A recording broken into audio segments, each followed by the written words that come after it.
أعوذ بالله من الشيطان الرجيم بسم الله الرحمن الرحيم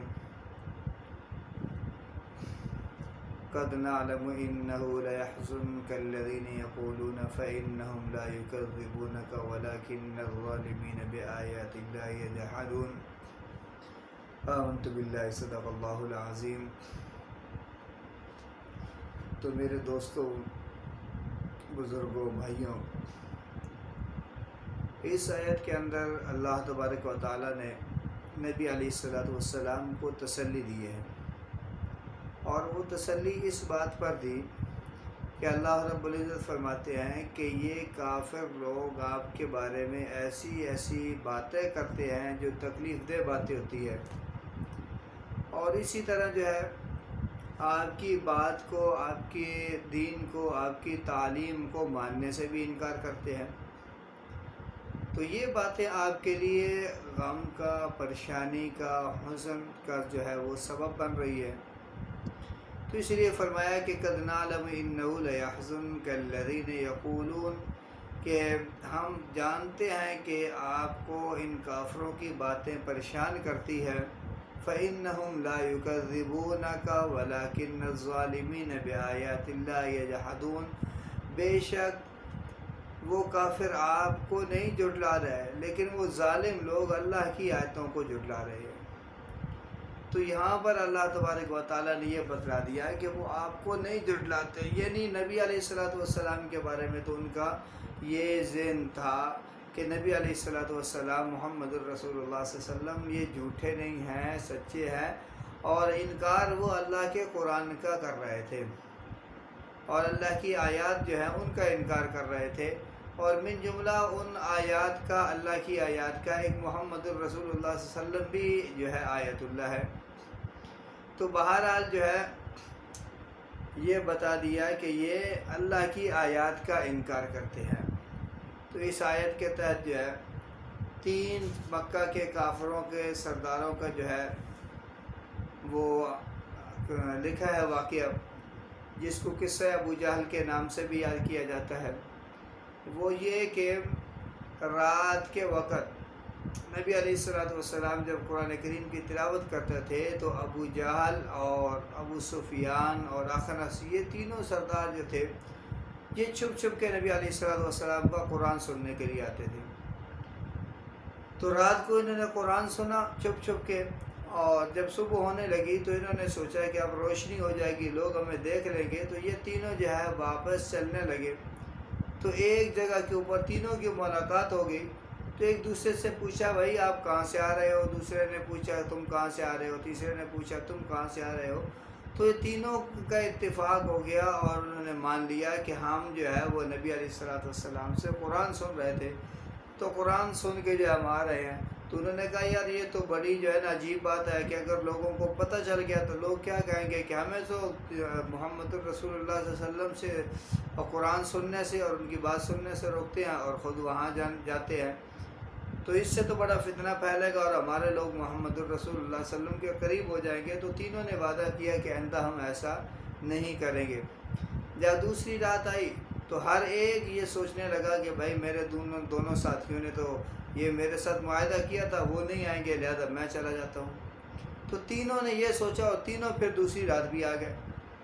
پھر جب وہ صبح کے وقت واپس جانے لگے، پھر ان کی ملاقات آپس کے اندر ہو گئی، تو پھر بڑے شرمندہ ہوئے کہ ہم نے تو وعدہ کیا تھا لیکن خود ہی وعدہ توڑ بھی دیا۔ پھر وعدہ کیا کہ اب ہم اس کے بعد نہیں آئیں گے۔ پھر تیسری رات آئی تو پھر تینوں نے ہر ایک نے یہی سوچا کہ بھائی کل جو ہے ہم نے وعدہ کیا تھا، میرے دونوں ساتھی تو نہیں آئیں گے، میں جا کے سن لیتا ہوں۔ تو ہر ایک نے یہی سوچا، پھر تینوں آ گئے۔ جب تینوں پھر جو ہے واپس جانے لگے، پھر ان کی ملاقات ہو گئی۔ تو اب جو ہے اخنس بن شریک جو ہے ابو سفیان بن حرب کو یہ کہنے لگا کہ بھائی تو بتا تیری کیا رائے ہے، جو محمد صلی اللہ علیہ وسلم سے تو نے قرآن سنا اس کے بارے میں تیری کیا رائے ہے؟ تو وہ کہنے لگا کہ بہت اچھی باتیں ہیں، میں ان کو خوب جانتا ہوں، لیکن بعض باتیں ایسی ہیں جن کا مطلب مجھے معلوم نہیں ہو سکا۔ تو اخنس نے کہا میری بھی یہی رائے۔ پھر جو ہے وہ ابو جہل کے پاس آ گئے، ابو جہل سے کہا کہ ابو جہل تیری کیا رائے ہے؟ تو ابو جہل نے کہا کہ ہم اور بنو عبد مناف مقام شرف کے حاصل کرنے میں ہمیشہ دست و گریبان ہے، ہمیشہ ایک دوسرے سے آگے بڑھنے کی ہم کوشش کرتے رہے، حتیٰ کہ انہوں نے اگر کسی کوئی دعوت کی تو ہم نے بھی دعوت کی، اور کوئی بھی کام انہوں نے صدقہ خیرات کا کیا، سخاوت کا کیا، تو ہم نے بھی ان کے مقابلے میں وہی کام کیا۔ تو اب جو ہے ہم ان کے مقابلے میں چل رہے تھے، لیکن اب یہ ہوا کہ ان کا ایک آدمی جو ہے وہ کہنے لگا کہ وہ خدا کا پیغمبر ہے اور اس پر آسمان سے وحی اترتی ہے، تو اب ہم کہاں سے لائیں اس کے مقابلے کے اندر، ہمارے پاس اب اس کا کوئی مقابلہ نہیں ہے۔ تو وہ کہنے لگا کہ خدا کی قسم ہم محمد صلی اللہ علیہ وسلم کی جو ہے وہ تصدیق نہیں کریں گے اور اس پر ایمان نہیں لائیں گے۔ تو یہ اصل میں جو ہے ان کا چونکہ مقابلہ چل رہا تھا، تو اس مقابلے کی وجہ سے جو ہے وہ محمد الرسول اللہ صلی اللہ علیہ وسلم کی تصدیق کو نہیں کی انہوں نے، اور محمد الرسول اللہ صلی اللہ علیہ وسلم پر ایمان نہیں لائے، وگرنہ یہ جانتے تھے، ابو جہل بھی جانتا تھا کہ محمد صلی اللہ علیہ وسلم یہ اللہ کے سچے نبی ہیں۔ جیسے اس نے یہ ابھی اسی حدیث کے اندر جو ہے یہ جو الفاظ آئے ہیں، تو اس قصے کے اندر، ابو جہل والے قصے کے اندر، کہ اس نے یہ نہیں کہا کہ یہ اللہ کا نبی نہیں ہے، اس نے یہ کہا کہ ان کے ایک آدمی نے نبوت کا دعویٰ کر دیا، ہم اس کا مقابلہ کیسے کر سکتے ہیں، تو یہ نہیں جو کہا کہ یہ اللہ کا نبی نہیں ہے۔ اور اسی طرح جو ہے یہ جب جنگ بدر کا موقع ہے نا، تو اخنس بن شریک جو ہے یہی چلتا چلتا جو ہے وہ ابو جہل کے پاس پہنچتا ہے، اور ابو جہل کو جو ہے یہ کہتا ہے کہ دیکھ بھائی، اب تیرے اور میرے سوا یہاں پر کوئی بھی نہیں ہے، ایک تو ہے اور ایک میں ہوں، تیسرا کوئی آدمی بھی ہمارے پاس نہیں ہے۔ تو اس نے کہا کہ اب تو یہ بتا محمد صلی اللہ علیہ وسلم کے بارے میں تیرا کیا خیال ہے؟ تو اس نے کہا کہ کم بخت، خدا کی قسم محمد صلی اللہ علیہ وسلم تو سچے ہیں، محمد صلی اللہ علیہ وسلم نے کبھی جھوٹ نہیں کہا، لیکن بات یہ ہے کہ جب بنو قصی ہی علم بردار بھی ہوں اور ایام حج میں سقایت اور دوسری چیزوں کی جو ہے ڈیوٹی بھی ان کے ذمہ ہو، تو یہ تو بہت سارے جو ہے شرف کو حاصل کرنے والے ہیں۔ تو کہنے لگے کہ اگر جو ہے ان کی نبوت کو بھی ہم مان لیں، اس کی بھی ہم تصدیق کر لیں، تو پھر جو ہے قریش کے پاس باقی کیا رہ جاتا ہے۔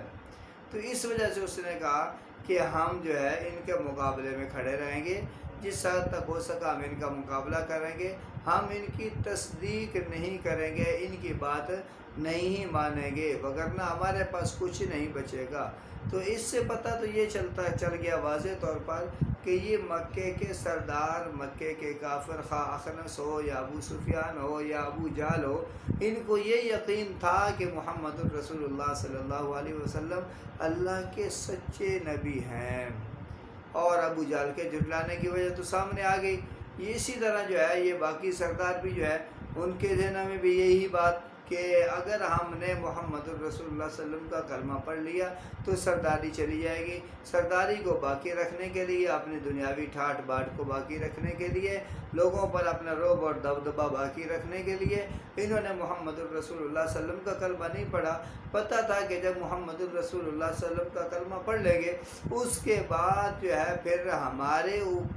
اس جسم کے اوپر ہماری مرضی نہیں چلے گی، مرضی چلے گی تو اللہ کی چلے گی، محمد الرسول اللہ صلی اللہ علیہ وسلم کا حکم چلے گا، اللہ کا حکم چلے گا۔ تو وہ اس چیز کو جو ہے وہ پسند نہیں کرتے تھے کہ ہمارے اوپر جو ہے کسی اور کا حکم چلے، تو اس لیے انہوں نے اس بغض، ضد اور عناد کی وجہ سے محمد الرسول اللہ صلی اللہ علیہ وسلم کا کلمہ نہیں پڑھا، وگرنہ یہ بات نہیں ہے کہ ان کو پہچان نہیں تھی کہ محمد صلی اللہ علیہ وسلم اللہ کے نبی ہیں یا نہیں ہیں، یہ تو پہچان تھی، پہچانتے تھے کہ یہ اللہ کے سچے نبی ہیں، کبھی انہوں نے جھوٹ نہیں بولا، لیکن اپنی دنیاوی اغراض کی وجہ سے، سرداری کی وجہ سے، جاہ و جلال کی وجہ سے، لوگوں پر روح اپنا برقرار رکھنے کے لیے انہوں نے جو ہے اس محمد الرسول اللہ صلی اللہ علیہ وسلم کی اور اللہ کے لائے ہوئے دین کا جو ہے انہوں نے انکار کر دیا اور اس کو نہیں مانا، اور اس کا نتیجہ کیا نکلا کہ جب نہیں مانا تو جنت کے دروازے سے جو ہے یہ واپس جہنم کی طرف چلے گئے، اس لیے کہ جنت تو ان کے بہت قریب تھی، محمد الرسول اللہ صلی اللہ علیہ وسلم کی بات مان لیتے تو کون سا فاصلہ تھا ان کے درمیان اور جنت کے درمیان، سیدھے جنت میں جانے والے بن جاتے، اور نبی علیہ السلام کے قریبی لوگوں میں تھے، رشتہ داری میں جو ہے نسل کے اعتبار سے بھی قریبی تھے، علاقے کے اعتبار سے بھی قریبی تھے، تو یہ کیا تھے، یوں ہی کہا جا سکتا ہے کہ یہ تو جنت کے بالکل قریب تھے، لیکن بدبختی ان کی کہ دنیاوی اغراض جو ہے ان کو لے ڈوبی، یہ دنیا ان کو لے ڈوبی، جس کی وجہ سے یہ جنت کے قریب سے ہو کے جو ہے جہنم میں جانے والے بن گئے۔ اللہ رب العزت ہمیں اس قسم کے حسد سے، بغض سے، عناد سے بچائے۔